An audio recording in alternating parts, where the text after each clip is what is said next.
वृंदावन विहारी लाल की जय। राधा रानी की जय। जय श्री गुरुदेव भगवान की जय। श्री राधे राधे। भक्ति प्रश्नोत्तरी कार्यक्रम प्रारंभ किया जा रहा है। आइए हम भक्ति संबंधित प्रश्नों को श्रवण करें। श्री राधे राधे गुरु जी, आपके श्री चरणों में कोटि कोटि दंडवत प्रणाम। गुरुदेव, पिछले 10-12 वर्ष से पलंग पर सोते वक्त कोई गद्दे को दबाता है। यह 2 से 5 मिनट तक होता है। राम राम रटने पर शांत होता है। रोज होता है। ये क्या है, कृपया मार्गदर्शन करें। नाम लेखन रोजाना करता हूँ और गजेंद्र मोक्ष का पाठ, गीता जी का एक अध्याय रोज पढ़ता हूँ, पर पीछा नहीं छूट रहा। पिछले 10-12 साल से ऐसा ही हो रहा है। श्री राधे। अब आपको इतना अनुभव तो हो ही गया है कि राम राम करने पर फिर वो परेशानी दूर हो जाती है, तो इसका मतलब हुआ कि राम नाम का प्रभाव पड़ रहा है। तो आपको इसमें टाइम देना है, अर्थात ज़्यादा जप करना है। कम से कम आप 10 घंटा जप करिए रोजाना, तो 1-2 महीने में ही इससे मुक्ति पा जाओगे आप। लेकिन आप 2-4-5 मिनट 10 मिनट करोगे तो यही होगा कि उसी समय असर होगा और बाद में फिर वो आ जाएगा। तो इससे अच्छा आप लगन के साथ कम से कम 10 घंटा जप करो। और 10 घंटा तभी होगा जब आप बीच में बोलोगे नहीं, मौन रखना पड़ेगा। नहीं तो 10 घंटे में कटौती हो जाएगी, आप 10 घंटे में से 2-4 घंटा भी मुश्किल से ही बोल पाओगे। तो आप सावधानी से करो, निरंतर जप करो। बोलना ही पड़े तो बीच में रुक जाओ। कम से कम 10 घंटा करो। राधे राधे। वंदना जी, इनका प्रश्न है। कल की प्रश्नोत्तरी में एक प्रश्न था कि 10,000 नाम जप करने पर प्रश्नकर्ता के सर में दर्द और मीटिंग करके आई हूँ ऐसा फील होता था। कुछ इस प्रकार का ही मुझे भी फील हो जाता है। पूरा दिन थकान सी रहती है। आपने उत्तर में कहा था कि जाप करने वालों का सत्संग करो, उनको देखो, पर हम गृहस्थी में फंसे हैं। परिवार वाले को भी देखना होता है। काम करते करते नाम जप करते रहते हैं। पता नहीं चलता कि कितना नाम जप हुआ है। कभी कम, कभी थोड़ा अधिक नाम जप हुआ। हम कैसे नाम जप को बढ़ाएं? ज़्यादा से ज़्यादा नाम जप करें और सर दर्द ना हो, प्रसन्नता रहे, नया नया उत्साह रहे और ऊर्जा मिलता रहे। किसी दूसरे को हमारे मानसिक स्थिति का पता भी न चले। कृपया मार्गदर्शन करें। सिर में दर्द न हो इसके लिए आपको मानसिक जप करना होगा। बोल बोल के करेंगे तो दर्द हो सकता है। हर किसी को नहीं होता, किसी किसी को ही होता है। तो इसलिए बोल बोल के मत करिए, मानसिक करिए। थोड़ी देर बोल के भी करिए, धीमी आवाज में। और जप तो ज़्यादा करने के लिए अपने ऊपर शासन करना ही पड़ेगा कि आपने जब संख्या पूरी नहीं की तो आप नाश्ता भोजन कुछ पर अपने अंकुश लगाओगे। जैसे आपने नियम बनाया है कि 100 माला करना है, तो सुबह आप 50 माला करो। उसके लिए जल्दी उठना पड़ेगा आपको। अब आप सोते रह जाओगे तो नहीं हो पाएगा। 50 माला सुबह और शाम को 50, नहीं तो 2 बार और करके 25-25 करिए।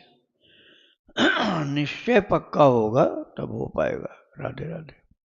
शायद गुरु जी ये कहना चाह रही हैं कि भजन में उतना मन लगता नहीं है और जब जबरन करती है इस कारण से थकान सी या सिर दर्द सी महसूस होती है, उबन सी लगती है। तो इससे कैसे छुटकारा मिले और भगवान के नाम में प्रेम हो, रुचि हो?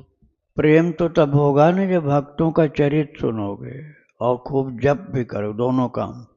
भक्तों का चरित्र इसमें आपको आगे बढ़ाएगा, भक्त चरित्र सुनने पर। और थकान से बचने के लिए तो मानसिक करना है। भक्त चरित्र सुनोगे तभी आपकी लगन बढ़ेगी और खूब ज्यादा सुनना होगा। राधे राधे। प्रश्न है गुरु जी।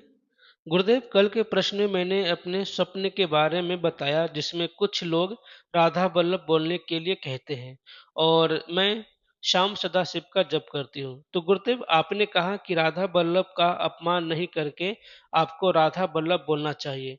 गुरुदेव, क्या मैं अब श्याम सदा शिव का जप न करके राधा राधा का ही जप करूं? कृपया मार्गदर्शन करें। हाँ, राधा राधा जपने से ही सब जप हो जाएंगे।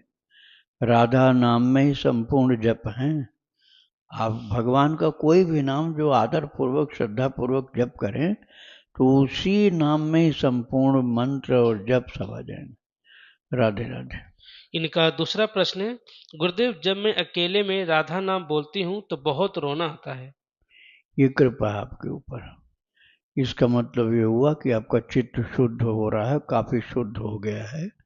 मन की मलिनता जब ज्यादा दूर हो जाती है अर्थात निर्मलता आती है, तभी इस प्रकार का भावोद्रेक होता है।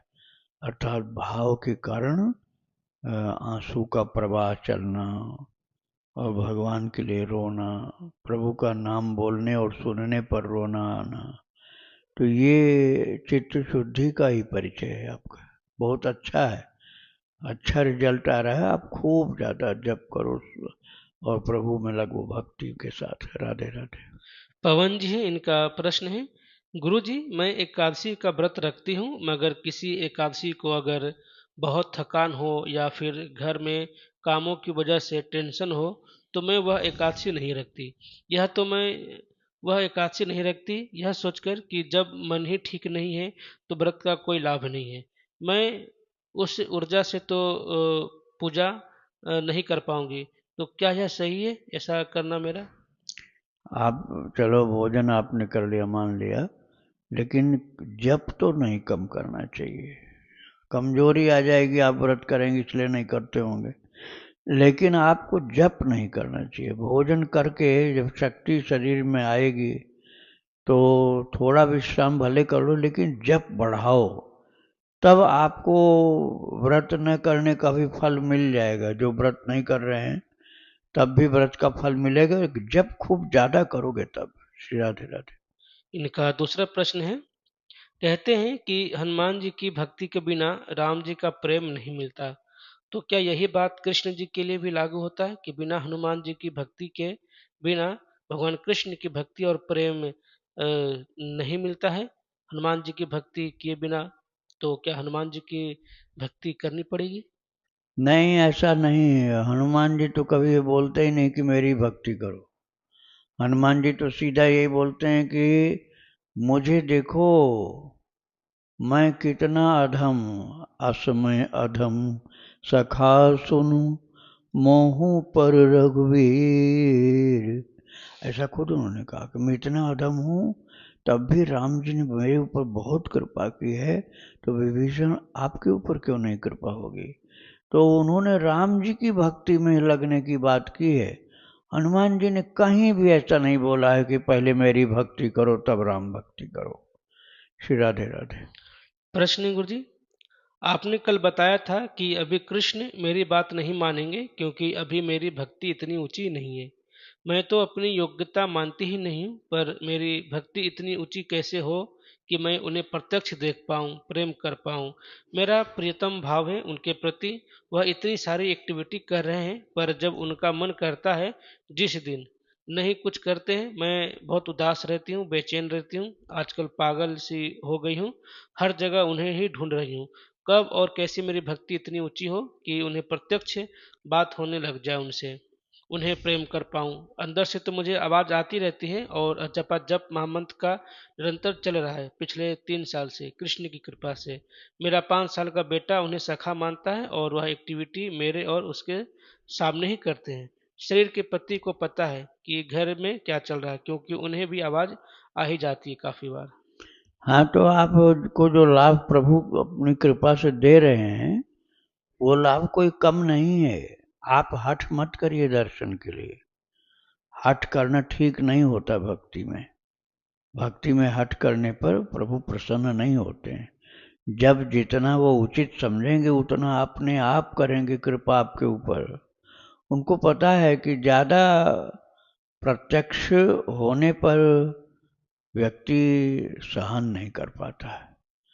स्वप्न में दर्शन करना अलग बात है, ध्यान में दर्शन करना अलग बात है, लेकिन आप चाहें कि ठाकुर जी प्रत्यक्ष सामने खड़े हो जाएं तो फिर आप सहन नहीं कर पाओगे, मूर्छित हो जाओगे। ऐसा भी हो सकता है कि मूर्छावस्था फिर टूटे ही नहीं। तो इसलिए भगवान आपके हित के लिए उतना ज़्यादा प्रकटीकरण अपना नहीं करेंगे। श्री राधे राधे। गया बिहार से गुरु जी, इनका प्रश्न है, मेरा एक पूजा घर है जहाँ सारे भगवान जी और राधा रानी रहते हैं और लड्डू गोपाल को मैं अपने शयन कक्ष में रखती हूँ, तो क्या शाम को भोग सभी देवी देवताओं को लगाया जाता है या केवल लड्डू गोपाल को?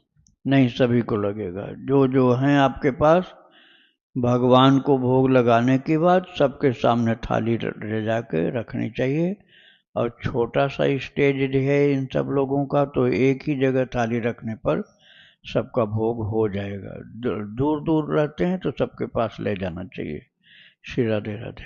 इनका दूसरा प्रश्न है, गुरुदेव क्या उषना चावल भगवान को लड्डू गोपाल को भोग लगा सकते हैं? कौन सा चावल? उषना चावल। हाँ, समझ गए, समझ। उबला हुआ बिहार की बोली में शायद लिखा है। तो ये उसना चावल जो है बिहार में बोलते हैं, भुजिया भी शायद बोलते हैं कहीं कहीं, भुजिया भी, मतलब उबला हुआ चावल। वो भगवान के लिए उतना उपयुक्त तो नहीं माना जाता, क्योंकि उबला हुआ आप अपने घर में तो बनाओगे नहीं। घर में बनाओ तो हो सकता है, अब पता नहीं कहाँ से वो उबाल करके कैसे आता है, उसको नहीं भोग लगाओ। और आपको वही लगाना है तो फिर अपने घर में ही उबालना तैयार करो। वो जो चावल होता है ना गुरु जी, उसको धान सहित पहले उबाल दिया जाता है, फिर सुखाने के बाद फैक्ट्री में उसका चावल धान होता हाँ है। हाँ, तो वो उससे ज़्यादा अच्छा है बिना उबला हुआ भोग लगाने। श्री राधे राधे। स्नेहा जी हैं गुरु जी, इनका प्रश्न है, गुरुदेव अगर कोई ना पहचान वाला इंसान अपना देह त्यागे या फिर ऐसा इंसान अपना देह त्यागे जिसने दूसरों को बड़ी तकलीफ दी है, क्या ऐसे जीव को भी हम उनके अंतिम संस्कार के पहले वृंदावन की रज लगा सकते हैं? और ऐसे जीवों की रज लगाने से क्या गति होती है? ये तो परोपकार आप करोगे। आप उसके कर्मों को देखोगे तो भाई ये तो अपने अधिकार से बाहर की बात है। ये तो यमराज का है कार्य क्षेत्र, वही समझेंगे कि किसके लिए क्या करना है। लेकिन हम लोग एक साधक यदि हैं तो हमें यही करना है कि सबका उद्धार हो, सबके ऊपर कृपा हो। तो आप वृंदावन की रज या गंगा जल, तुलसी दल, ये हर मरणोन्मुख जो मृत्यु शैया पर बिल्कुल शरीर त्यागने वाला है, तो इसमें से जो बन जाए, भगवान का नाम बोलना, तुलसी जल डालना, गंगा जल डालना, वृंदावन की रज डालना, ये जो आप कर सकेंगे ये बहुत अच्छा होगा। इससे भगवान प्रसन्न होते हैं, आपको ज़्यादा लाभ मिलेगा। उसको तो लाभ मिलेगा ही जिसके ऊपर आप ये करोगे, उसको लाभ मिलेगा, बहुत सी दुर्गतियों से मुक्त हो जाएगा, अच्छी उन्नति भी होगी और आपके ऊपर भगवान की कृपा भी होगी। इसलिए करना चाहिए। वह आदमी खराब था ऐसा विचार करके आप इस कर्तव्य से पीछे मत हटो। श्री राधे राधे। इनका दूसरा प्रश्न है, क्या हर इंसान, पशु पक्षी जीवों को जो भी हमारे सामने देह त्यागे उसे रज लगानी चाहिए, अगर हमारे पास हो रज तो? बिल्कुल लगानी चाहिए। आप कृपा करो तो उस जीव की गति खराब होने से बच जाएगी ना। हाँ, बहुत ज़्यादा गंदगी उसके ऊपर हो, जैसे टट्टी में लोटा हुआ सुअर हो, तो उसके ऊपर अपवित्र ज़्यादा हो रहा है ना, इसलिए रज नहीं डालना चाहिए। हाँ, वो भगवान का नाम कीर्तन तो आप बोल सकते हो, क्योंकि नाम कीर्तन तो कान के अंदर जाएगा, सुनाई पड़ेगा, उससे कुछ तो कल्याण होगा। लेकिन वृंदावन की रज तो पूज्य चीज है ना, तो मनुष्य के ऊपर तो ठीक है, और कोई पालतू जानवर हो उसके ऊपर भी डालो। महागंदगी के भीतर जो हो उसके ऊपर रज भले नहीं डालो, गंदगी ज़्यादा है तो प्रभु का नाम बोल सकते हो। श्री राधे राधे। दिल्ली से गुरु जी, इनका प्रश्न है, जैसे विष्णु सहस्त्र नाम को राम रामेति रामेति वाले श्लोक के तुल्य बताया गया है, क्या उसी प्रकार शिव सहस्त्र नाम के लिए भी कोई श्लोक है या उसी के समान कोई ऐसी स्तुति जो जिसे शिव सहस्त्र नाम के तुल्य माना जाए? ये शिव जी ने ही तो कहा है, जो भी राम रामेत वाला है श्लोक, ये शिव जी ने ही पार्वती को कहा है। इसलिए तुलसीदास जी ने लिखा है नाम महिमा में, रामायण में, सहस नाम सम सुनि शिव बानी, जप जे पिय संग भवानी। तो स्वयं शिव जी कह रहे हैं, तो फिर उनके नाम पर भी लागू होगा, उसमें कोई संदेह नहीं। श्री राधे राधे। तो गुरु जी, राम रामेति रामेति बोलने से भी शिव सहस्त्र नाम का उसी समय का अभाव यदि है तब ऐसा करने चाहिए। शिव जी ने जब पार्वती माता को कहा था ना, तो उस समय शिव जी भोजन करने जा रहे थे और उन्होंने कहा मेरा विष्णु सहस्त्र नाम पूरा नहीं हुआ। तब प्रभु ने कहा कि तुम राम राम राम राम बोल दो, तो तुम्हारा विष्णु सहस्त्र नाम का पाठ जो है उसके बराबर ही जप हो जाएगा। ये रोजाना ऐसा नहीं कहा था, भोजन का समय था और प्रभु के साथ भोजन करना था पार्वती माता को, तो उस समय उन्होंने कह दिया कि पूरा पाठ मत करो, इतना ही बोल दो राम राम। तो जप जेई पिय संग भवानी, ये राम राम राम जप करके, जेई मतलब भोजन किया, पार्वती माता ने पति देव के साथ भोजन किया, तो वहां समयाभाव के कारण ऐसा था। अब आप विष्णु सहस्रनाम पाठ करोगे तो राम शब्द उसमें भी आता है, तो ऐसा नहीं है कि विष्णु सहस्रनाम पाठ व्यर्थ है, 2 बार राम बोल लेना ही ठीक है, ये बात नहीं है। आपके पास समय की कमी है, पूरा पाठ नहीं कर सकते हैं, तो उस समय आप राम राम राम राम बोल दो, तो वो आपका पाठ मान लिया जाएगा। श्री राधे राधे। पुनीता सिंह जी हैं गोरखपुर से, इनका प्रश्न है, गुरुदेव, घर के मंदिर में सिंदूर से राधा नाम लिखी हूँ।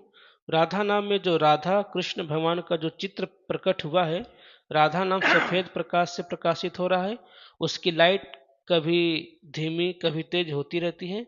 राधा कृष्ण भगवान जहाँ प्रकट हैं वहाँ पर सफेद लाइट हमेशा दिखाई देती है। गुरुदेव, ये क्या हो रहा है, कृपया मार्गदर्शन करें। और राधा नाम में प्रकाश 1 महीना से दिखाई दे रहा है। हाँ, तो ये नाम महाराज की कृपा हो रही, चमत्कार हो रहा है, प्रभु के नाम की शक्ति प्रकट हो रही है। उनको आदर के साथ आप प्रणाम करिए, आरती करिए, और कभी वहाँ पुताई मत करा देना। ऐसा मत कराना कि वहाँ कोई वाइट वॉश हो या कोई पेंटिंग हो। जिस जगह पर लिखा हुआ है जहाँ एक छवि प्रकट हो रही, वहाँ वैसे के वैसे रहने देना जैसा अभी है। किसी भी प्रकार की पेंटिंग कराओगे तो सब गड़बड़ हो जाएगा, इसलिए ऐसा नहीं करना। राधे राधे। मामी देव जी हैं शिकागो से, इनका प्रश्न है, गुरुदेव, मैं दीक्षित हूँ और मेरे इष्ट श्री शिव भगवान हैं और मेरा उनके प्रति कांता भाव है।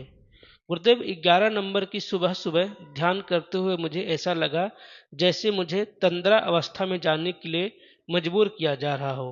जब मैं होश में आई तो मुझे एहसास हुआ कि मेरे पुराने दोस्तों को लाकर मेरी ईर्ष्या और जलन की परीक्षा ली गई थी। 12 नवंबर की सुबह मैं पूरी तरह होश में थी और ध्यान और जप कर रही थी, तभी मुझे फिर से जबरदस्ती तंद्रावस्था में ले जाया गया। इस बार कुछ और भी भयानक हुआ। मुझे याद है कि मैं एक विपरीत लिंगी पुरानी दोस्त के साथ पूरी तरह से बिना कपड़ों के घूम रही थी, जिसे अपनी नग्नता की याद ही नहीं आती। दोस्तों से बातचीत खत्म करने के बाद जब मैं घर की ओर चल पड़ी तो मुझे एहसास हुआ कि मैं पूरी तरह से बिना कपड़ों के हूँ और अपनी स्थिति को लेकर बहुत घबरा गई और अचानक मैंने अपने शरीर पर एक कपड़ा लपेट लिया। वहाँ उपस्थित मेरी स्थिति से लोग घबरा गए और अचानक उन दोस्तों ने मेरे चारों ओर एक कपड़ा लपेट दिया। पहले भी कई बार ऐसा हुआ है। उन दिनों हालात अलग थे, मैं पूरी तरह से घबरा गई हूँ। इससे उबरने के लिए मुझे कुछ उपाय एवं मार्गदर्शन करें गुरुदेव। श्री राधे राधे। तो ये स्वप्न में हुआ ना सब, तो अच्छा, हाँ, तो ये प्रत्यक्ष तो हुआ नहीं, इतना घबराने की बात नहीं है। अरे, शरीर आपका जैसे था उसी तरह अब भी है, उसमें कोई परेशानी नहीं। आपके स्वप्न में या ध्यान में यदि ऐसा हुआ है तो आप इतना विचलित मत होइए। आप खूब जप करो, खूब जप करो, भक्तों का चरित्र सुनो, बस शांति हो जाएगी, कोई दोष नहीं होगा। राधे राधे। इनका दूसरा प्रश्न है गुरुजी, गुरुदेव 15 नवंबर को भी ऐसी एक घटना घटी। सुबह सुबह जब मैं ध्यान कर रही थी तो मुझे फिर से तंद्रावस्था में ले जाने के लिए मजबूर होना पड़ा। मुझे अपने सिर के ऊपर हल्का दबाव महसूस हुआ और ऐसा लगा जैसे मेरी आंखें थक रही हो और फिर से बैठे बैठे बेहोश सी हो गई। जब मैं अपनी सामान्य अवस्था में लौटी तो मुझे याद है कि मैं बिना कपड़ों के बस में बेफिक्र थी और ड्राइवर व अन्य लोगों से उसी अवस्था में बातचीत कर रही थी। मुझे इस बात का बिल्कुल भी एहसास नहीं था कि मैं बिना कपड़े के हूँ। मैं लगभग 15 से 30 मिनट तक बेहोश, अचेतन या तंद्रावस्था में रहा। ऐसा क्यों हो रहा है? क्या यह मेरे इष्ट देव कर रहे हैं ऐसा, या भूत प्रेत का काम है? इस बारे में मुझे उसी हालात में घसीटा गया। मैं बहुत परेशान हूँ, कृपया मत करें और कृपया मार्गदर्शन करें। क्या मेरे इष्ट देव के द्वारा ऐसा किया जा रहा है या भूत प्रेत के द्वारा क्यों हो रहा है ऐसा? हाँ, ऐसा भूत प्रेत तो करते हैं, भूत प्रेतों का ऐसा कार्य हो सकता है। लेकिन आप क्या जपती हैं, ये बताया क्या जपती? नहीं, इन्होंने बताया कि दीक्षा ले चुकी हैं और इष्ट देव इनकी शिव जी है, कांता भाव रखती है शिव जी हाँ, के प्रति। तो एक तो बात यह है ना कि शिव जी के लिए कांता भाव उपयुक्त तो नहीं माना जाता है। कांता भाव भगवान कृष्ण के लिए ही सर्वोत्तम माना जाता है। तो भगवान शिव की जगह कृष्ण के लिए कांता भाव रखिए। और यदि शिव जी की उपासना करनी है तो दास्य भाव जो होता है वो ज्यादा उपयुक्त है। तो शिव जी का मंत्र यदि आपको मिला है तो शिव जी का मंत्र आप जप सकते हैं। लेकिन जिन्होंने मंत्र दिया है उनकी वो साधना थी कि नहीं, इस बात को भी देखना पड़ता है। आप केवल नाम जप करो, ये ना, कोई दोष नहीं, कोई बाधा नहीं, किसी प्रकार की परेशानी नहीं। शिव शिव शिव शिव शिव, राम राम राम राम राम राम राम राम राम राम राम राम जपते जाओ, शिव शिव जपते जाओ, तो कोई बाधा नहीं पड़ेगी। आपको दीक्षा में मंत्र मिला है तो एक माला कर लो, उसके बाद केवल नाम जप करो, तो आपकी रक्षा ठाकुर जी करेंगे। राधे राधे। प्रश्न है गुरु जी, श्री कृष्ण के प्रति कांता भाव कैसे सुदृढ़ हो? कृपया मार्गदर्शन करें जिससे कि भक्ति में और भी ज्यादा मन लगे, भजन करने में, सत्संग सुनने में। यही करना आपको, श्री कृष्ण भगवान के प्रति कांता भाव रखना है। और मैंने एक आर्टिकल डाला है भक्ति आश्रम के यूट्यूब के भक्ति आश्रम चैनल पर, कांता भाव के विषय में। भक्ति आश्रम, कांता भाव का परिचय, भक्ति आश्रम, ये आप डाल दीजिए, आ जाएगा। और मीरा जी का चरित्र सुनने पर इसमें बहुत लाभ मिलता है। श्री राधे राधे।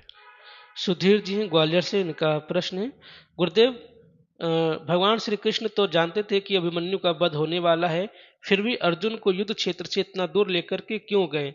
क्यों कोई ऐसी लीला न किए जिससे कि अर्जुन उस समय वहां पर उपस्थित हो? क्यों अभिमन्यु को ऐसा मतलब मरने दिए? अभिमन्यु का जीवन इतने टाइम के लिए ही भगवान ने मांग करके लिया था। तो जब वो खुद कोई वस्तु किसी से मांग करके ले जाओगे तो जो टाइम के लिए ले जाओगे उसमें बेईमानी करोगे क्या आप कहोगे कि हमको 5 दिन के लिए ये चीज़ दे दो। जैसे मान लो कोई गाड़ी ले जा रहे हो, 5 दिन के लिए अपनी गाड़ी दे दीजिए, तो 5 दिन पर नहीं दो तो आप अपराधी हो, आपको दोष पाप लगेगा। ऐसे ही किसी देवता की शक्ति के रूप में अभिमन्यु को भगवान लेकर के गए थे। उनसे कहा था कि मैं 16 वर्ष के लिए ही ले जा रहा हूँ। तो 16 वर्ष जब पूरा हुआ तो वापस कर दिया उनको। ये बात भगवान को ही नहीं पता थी, और भगवान को पता थी और लोगों को पता नहीं थी। तो भगवान तो निश्चिंत थे, कोई उनको परेशानी नहीं, क्योंकि ले ही आए थे 16 वर्ष के लिए, और लोगों को दुख था।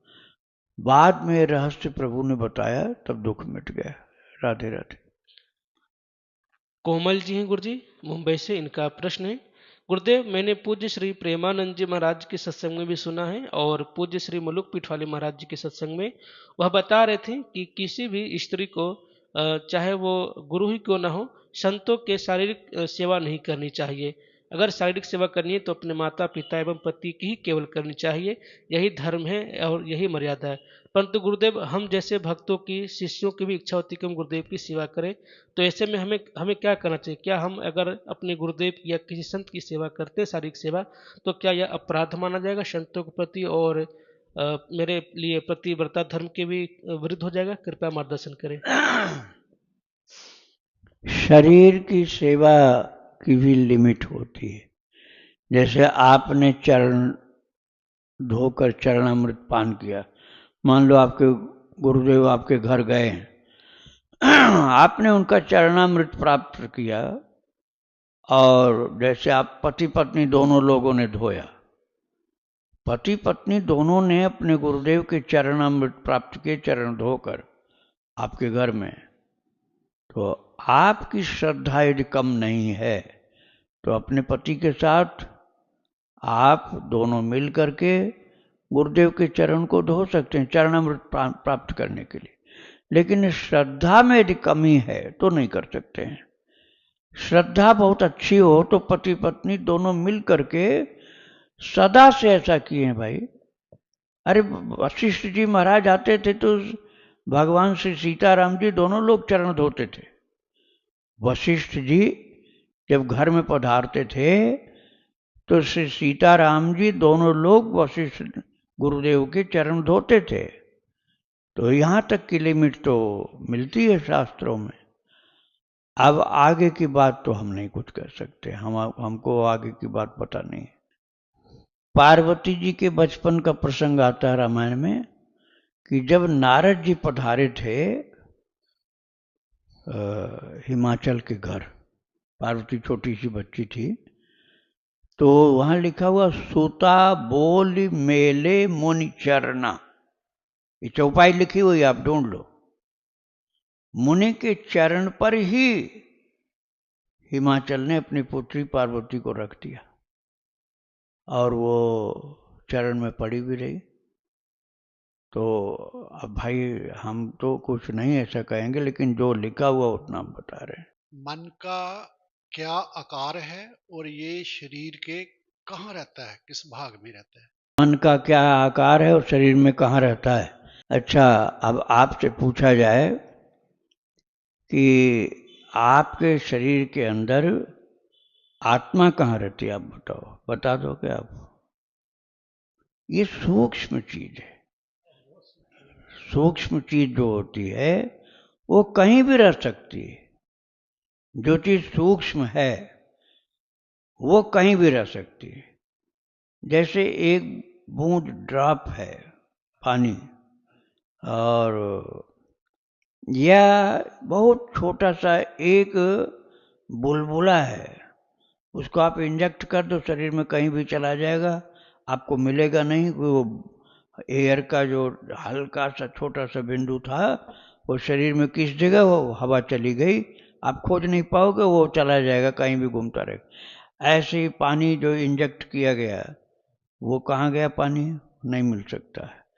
तो ऐसे ही शरीर तो स्थूल है लेकिन मन जो है बहुत सूक्ष्म होता है, जीवात्मा की तरह से सूक्ष्म होता है। तो वो कोई एक जगह नहीं रहता है, वो व्याप्त है, किंतु उसका सबसे ज्यादा संबंध होता है मस्तिष्क पर और हृदय पर। हाँ, मस्तिष्क और हृदय पर प्रभाव ज्यादा होता है। तंत्रिका तंत्र में जो ईड़ा पिंगला सुषुम्ना तीन मुख्य नाड़ियां हैं, उन तीनों में सुषुम्ना नाड़ी पर मन का प्रभाव सबसे ज्यादा होता है। तो यदि मन किसी का बहुत निर्मल होगा तो सुषुम्ना नाड़ी में वो ज्यादा स्थान उसका है, और निर्मल ज्यादा नहीं होगा तो ईड़ा पिंगला में होगा, और ज्यादा निर्मलता की कमी होगी तो ब्रेन में ही रहेगा वो। श्री राधे राधे। महात्मा जी, आगे ये मन को जैसे आपने बोला, ये निर्मल कैसे किया जाए, इसका क्या खुराक है, इसको हाँ पूर्ण रूप से निर्मल किया जाए? हाँ, बता रहे हैं आपको। निर्मल का मतलब होता है किसी प्रकार की मैल न होना। तो मैल क्या होती है? तमोगुण, रजोगुण, और तो हल्का हल्का मैल में सत्वगुण भी आता है, लेकिन सबसे ज़्यादा मैल होती है तमोगुण, और उससे कम रजोगुण, उससे कम सत्वगुण, और ये तीनों ना हो तो गुणातीत हो जाता है, गुण रहित हो जाता है, निर्गुण जिसको बोलते हैं। निर्गुण, निर्गुण परमात्मा होते हैं, आत्मा भी निर्गुण होती है।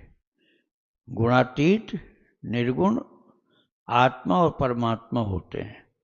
लेकिन ये यदि ये मन किसी का निर्गुण हो जाए, गुणातीत हो जाए, तमगुण से मुक्त हो जाए, रजोगुण से मुक्त हो जाए, सत्वगुण में भी स्थित होने के बाद उसके दोष से मुक्त हो जाए, तब वो मन ही उसका आत्मा हो जाता है। मन, फिर मन और आत्मा में अंतर नहीं रह जाता। श्री राधे राधे।